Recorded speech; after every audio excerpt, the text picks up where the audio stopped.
pessoa de massa igual a 80 kg encontra-se em repouso, em pé sobre o solo, pressionando perpendicularmente uma parede com uma força de magnitude igual a 120 newtons.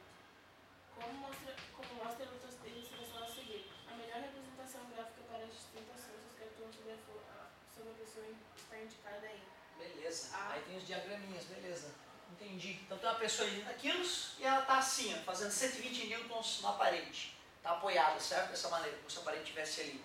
Aí pergunta, qual é o diagrama de corpo livre, então, para essa pessoa? Quais são as forças que atuam nela? Normal. Primeiro, exatamente, né? A terra atrai a pessoa para baixo, peso, ele não está afundando, então tem a normal, mas diz que a pessoa está empurrando a parede com 120 newtons para a direita. Quer dizer que a parede está empurrando a pessoa com uma força F igual a 120 newtons para a esquerda. Mas se só colocasse essas forças, a pessoa teria que estar acelerada para a esquerda. Se ele diz que a pessoa está em equilíbrio, então a força resultante tem que ser zero.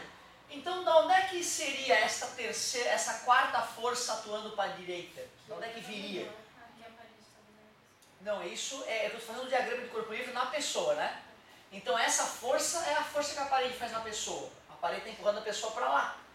Eu quero saber, já que a parede está empurrando a pessoa para longe da parede, né? O quadro está me empurrando para longe do quadro. Por que eu não vou para lá?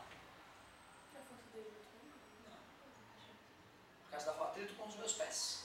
Então, os meus pés têm uma força igual à força que o quadro está me empurrando para lá. Certo? Então, por isso que aqui vai ter que ter uma quarta força, a fátio. A terra atrai o cara, ele tenta cair, bate no chão, o chão empurra ele para cima.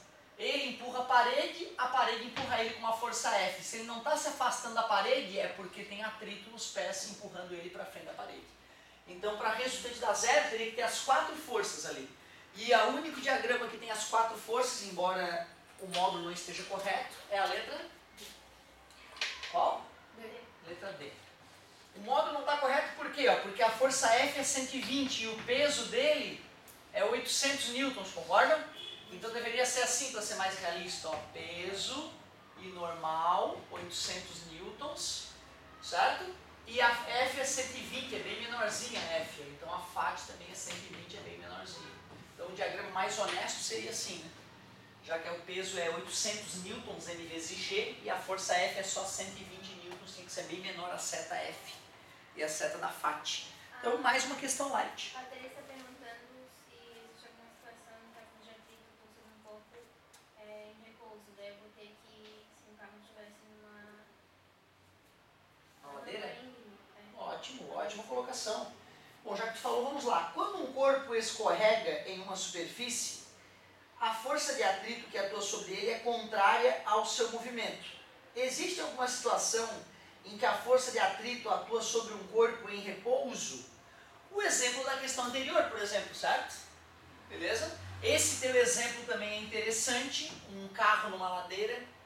Então um carro numa ladeira vai ter que ter um atrito segurando ele, senão ele estaria deslizando ladeira abaixo, certo? Nós poderíamos pensar, além dessa situação, né, onde a gente se encosta em alguma coisa, vai ter que ter atrito e eu vou estar parado, certo? Além do carro, nós podemos imaginar, por exemplo, mesmo que o carro não esteja na ladeira, se o dia está ventando, e vamos supor que o vento esteja batendo nessa parte do carro, se não tivesse atrito, o carro ia começar a ir para a direita, né? Certo? Só que as rodas dele estão travadas, então mesmo que o ar empurre ele para a direita, o atrito do pneu com o chão tem que empurrar o carro para a esquerda, né? Então tu vê, na verdade, sempre que o objeto estiver parado e houver força atuando nesse objeto, tem que ter uma força contrária para ele ficar parado, geralmente é o atrito. Então existem N possibilidades de um objeto parado estar com força de atrito segurando ele, né? Certo? Então, mas eu gostei da tua resposta. Então, ele perguntou se existe a possibilidade. Foi essa a pergunta que ele fez? Sim, por exemplo. Sim. Por exemplo, um carro parado em uma ladeira. É um ótimo exemplo, sim. Por exemplo, um carro parado em uma ladeira. Certamente existirá força de atrito mantendo o carro parado. Então não é obrigatório ter movimento para ter força de atrito. Basta ter a tendência de deslizamento. Um carro parado com o freio de mão puxado, as rodas tendem a deslizar pelo asfalto. E daí surge a força de atrito. Por que quando está chovendo a pessoa está escorregando? Ótimo, porque quando o pneu está seco em contato com o asfalto, as irregularidades superficiais, lembra que eu representei na sala de aula hoje, quando eu dei um zoom ali? Certo?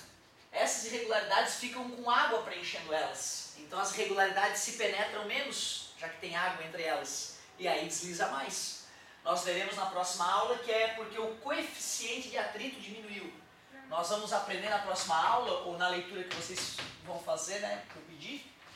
Vocês vão ver que a força de atrito depende do coeficiente de atrito e da força normal entre as superfícies. Quando a gente coloca água, o coeficiente de atrito entre as superfícies diminui. Por que isso acontece? Porque a água fica recheando essas regiões que estão se encostando. Isso faz com que o atrito diminua. Certo? Faz sentido, né?